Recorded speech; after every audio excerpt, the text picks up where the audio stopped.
Retrouvez Instant Mag, votre magazine quotidien présenté par Magali Barthès. L'eau et l'accès à l'eau, pour les agriculteurs en particulier, un sujet fondamental. Alors le 18 juillet dernier, la ministre de l'Agriculture et de la Souveraineté Alimentaire, Annie Genevard, s'est rendue au centre de télégestion à la Société du Canal de Provence et d'aménagement de la région provençale, un endroit hautement stratégique. Je voudrais dire tout d'abord que ce qui me frappe, c'est que dans les années 50, ceux qui ont pensé le canal de Provence ont dessiné l'avenir de cette région. Et je veux leur rendre hommage, tout comme je rends hommage à ceux qui aujourd'hui prolongent cette action fondamentale, la région, les départements, la métropole, les communes, les chambres d'agriculture, les professionnels. Donc je veux commencer mon intervention en saluant ce magnifique ouvrage du canal de Provence et du travail qui est fait par la Société du canal de Provence, l'engagement qui est celui des collectivités territoriales. Alors je suis venue ici également pour annoncer un certain nombre de choses. Vous savez que le gouvernement a enclenché l'an dernier le déploiement du fonds hydraulique. Ce fonds hydraulique, c'est un fonds d'amorçage qui est destiné à permettre d'apporter une contribution à un certain nombre de projets visant à améliorer l'accès à l'eau pour les agriculteurs.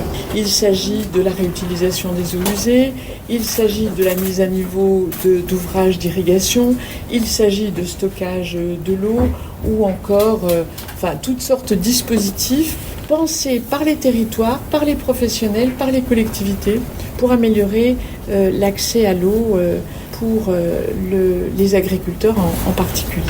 Et ce fonds d'amorçage est doté de 20 millions d'euros et j'ai le plaisir d'annoncer en venant ici que ce fonds sera à nouveau abondé de 20 millions d'euros pour cette année et l'année prochaine. On va pouvoir en plus apporter une contribution supplémentaire pour les ASA qui vont pouvoir proposer des projets en multi-usage. Ça, c'est une nouveauté.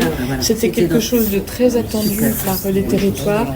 Et donc, c'est une annonce que je voulais faire en plus de l'annonce budgétaire. Et puis, une autre bonne nouvelle concerne un abondement de 8 millions d'euros que nous allons apporter à la rénovation des vergers. Et dans ce magnifique territoire si riche en arboriculture, je suis persuadée que les arboriculteurs feront bon usage de ce fonds destiné à la rénovation des vergers qui s'ajoute à un fonds qui était déjà déployé. Donc c'est une dotation supplémentaire et c'est très important. Je crois que la durée de vie d'un arbre, c'est à peu près une trentaine d'années et il faut le renouveler régulièrement. Et on a la chance en France d'avoir une filière magnifique en matière de pépinière. Et donc quand on soutient une opération de rénovation des vergers, on soutient en même temps une filière d'excellence qui est reconnue d'ailleurs comme étant particulièrement performante en matière de pépinière, d'arboriculture. Et pourquoi je dis ça ? Parce que ça a beaucoup d'importance aussi, la qualité de l'arboriculture, parce que ça permet de mieux résister à la sécheresse et aux attaques des ravageurs. Et Dieu sait que c'est un sujet important. Bénédicte Martin est vice-présidente de la région Sud en charge de l'agriculture et présidente de la Société du Canal de Provence. Elle vous présente le fonctionnement du site. Là, vous êtes au cœur du réacteur de la Société du Canal de Provence, c'est le centre de télégestion. C'est à partir de là, le canal, on n'a pas d'exutoire. On ne gaspille pas d'eau. Toute l'eau qui est envoyée dans nos réseaux est l'eau dont on a besoin. C'est-à-dire qu'on remonte les données depuis le consommateur industriel, agricole, usager, domestique. Et à partir de là, on ouvre, on ferme les vannes et on régule. Et c'est un système qui a été conçu par le Canal de Provence en interne grâce à l'ingénierie développée depuis les années 50. Quelle est la situation des réserves actuelles ? Comment la région agit-elle pour préserver notre ressource en eau ? Écoutez le président de la région Sud, Renaud Muselier. Je crois qu'il faut bien regarder qu'on a la plus grande réserve d'Europe avec le lac de Saponçon. On a les différents lacs, dont le lac de Sainte-Croix, qui fait en sorte que d'ici la Société du Canal de Provence, on arrive à réguler la totalité de nos populations qui sont sur le littoral ou qui sont dans nos métropoles. Parallèlement à ça, avec les différentes collectivités qui m'accompagnent, nous avons mis dans le plan hors bleu, près de 700 millions d'euros, faire en sorte que nous puissions alimenter en eau la totalité de nos vergers, de nos territoires agricoles, mais aussi de nos habitants, et en faisant des économies sur la consommation. Donc globalement, sur ce territoire qui est la terre de Marcel Pagnol, avec Manon des Sources, où il y a 50 ans, on mourait de soif, à Aubagne. Aujourd'hui, il y a de l'eau partout, et donc c'est l'or bleu, on en prend soin et on fait très attention. Pour que tout fonctionne, il faut l'engagement de toutes les collectivités. C'est le cas du département des Bouches-du-Rhône et de la métropole Aix-Marseille-Provence, rappelle la présidente des deux institutions, Martine Vassal. Le rôle du département avec mon collègue du Var, M. Jean-Louis Masson, l'eau c'est la vie et sans eau on ne pourrait rien faire. Et grâce à la vision, comme l'a souligné Madame la Ministre, M. le Président de la région Sud, sans cette vision qui a été initiée par nos prédécesseurs, qui a commencé déjà au début des années 1900, donc pour apporter de l'eau en qualité, en quantité, on ne pourrait pas avoir le développement de notre territoire aujourd'hui. Donc moi, si j'ai un mot à dire, c'est d'abord merci à toutes les collectivités de participer. Donc nous participons à double titre, au titre du département des Bouches-du-Rhône et de la métropole, et avec les autres départements. Et moi, ce que je veux dire, c'est que ce qui est important de retenir dans tout ça, c'est que ce qu'il faut, c'est avoir des élus qui ont des visions, qui savent où ils vont, et que surtout ils tiennent le cap. Donc il faut des élus compétents. Jean-Louis Masson, président du département du Var, va naturellement dans le même sens. Écoutez, d'abord, comme le disait le président Muselier, l'eau a toujours été un sujet dans cette région et en particulier dans le département du Var. On s'est engagé dans une réflexion qu'on appelle Var 2050 et on a un certain nombre de préconisations, parmi lesquelles effectivement le bon usage de l'eau est un sujet important. Et moi je veux saluer le monde agricole puisque le ministre de l'Agriculture est là. Parce que ça fait des années qu'ils sont très impliqués sur ces sujets, avec le goutte à goutte, avec le fait d'utiliser des plants qui sont très résilients, le fait d'avoir aujourd'hui des vignobles avec des cépages beaucoup moins consommateurs d'eau que les anciens cépages. Je pense par exemple aux mouvrades, il y en a d'autres. Donc d'une part les usages, mais de l'autre côté aussi la capacité d'utiliser des installations. Et c'est vrai que l'eau du canal de Provence c'est très important.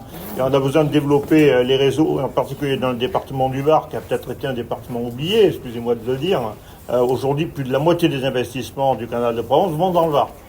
Et je crois que c'est important parce que l'agriculture dans le Var, c'est une activité importante, parce que le département est le premier département forestier de France après les Landes, mais avec un relief extrêmement tourmenté. Et on a besoin effectivement de sécuriser l'alimentation en eau pour l'agriculture, pour aussi les particuliers, pour l'eau courante. Et donc les choix stratégiques qui ont été faits par la région, le département du Var, la Société du Canal Provence, sont vraiment fondamentaux. Et moi, je tiens à remercier à la fois le président Muselier, mais aussi la Société du Canal de Provence, d'avoir accepté de flécher quand même 378 millions d'investissements dans les 12 années qui viennent dans le département du Var. C'était important de le faire, important de développer l'alimentation, la sécurisation en eau de toute cette partie centrale et haute du département qui a connu en 2022-2023 une pénurie d'eau importante. Il a fallu porter des bouteilles d'eau aux habitants, les fontaines ne coulaient plus, donc c'est à prendre en considération. Enfin, un dernier point quand même. Souvent, on met l'accent sur le bon usage de l'eau, et c'est bien de le faire, mais d'un autre côté, il faut savoir qu'on consomme que 40% de la production d'eau du canal de Provence. Je crois qu'il y a de la marge. Il ne faut pas non plus faire du catastrophisme. Je crois que si on est intelligent, si on développe les installations, si on développe aussi, certes, le bon usage, et c'est le cas, je pense qu'on a quand même quelques centaines d'années devant nous avant de se poser des vraies questions. Donc aujourd'hui, on a une capacité, on l'utilise, et moi je crois que c'est très bien, et très bien aussi de travailler ensemble.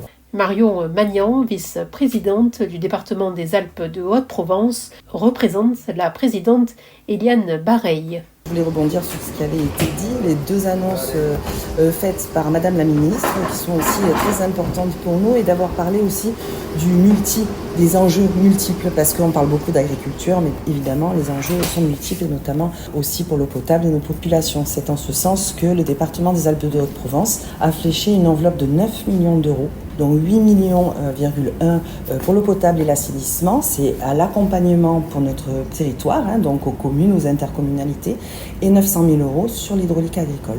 Donc voilà, nous prenons aussi notre part et de financement, alors pas que clinquant et trébuchant, mais aussi un appui en ingénierie via notre agence IT04. On ne répétera jamais assez le rôle important que jouent les agriculteurs. Oui, bien sûr. L'eau, c'est la vie et l'agriculture, du coup, c'est la vie. Sur le plan technique, il n'est pas toujours simple pour la plupart des Français de comprendre comment réaliser des économies d'eau, qui plus est dans un contexte de canicule. Suivez les explications de la présidente de la Société du Canal de Provence, Bénédicte Martin. La meilleure preuve, c'est que au cours des 10 dernières années, on a fait de l'extension de réseau. Pour autant, ça n'a pas suivi en hausse en consommation d'eau potable.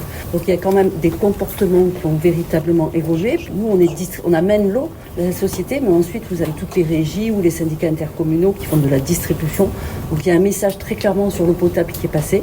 Le monde agricole, moins 75% de consommation pour 1 hectare en 40 ans. C'est-à-dire que l'innovation est mise au service de la transition écologique, de l'adaptation au changement climatique.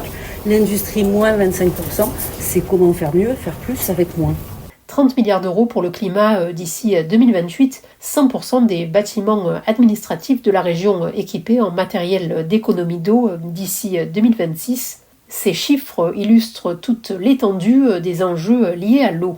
Et pour plus d'informations sur le Canal de Provence, n'hésitez pas à consulter le site canaldeprovence.com. C'était l'Instant Mag, votre magazine quotidien présenté par Magali Barthès.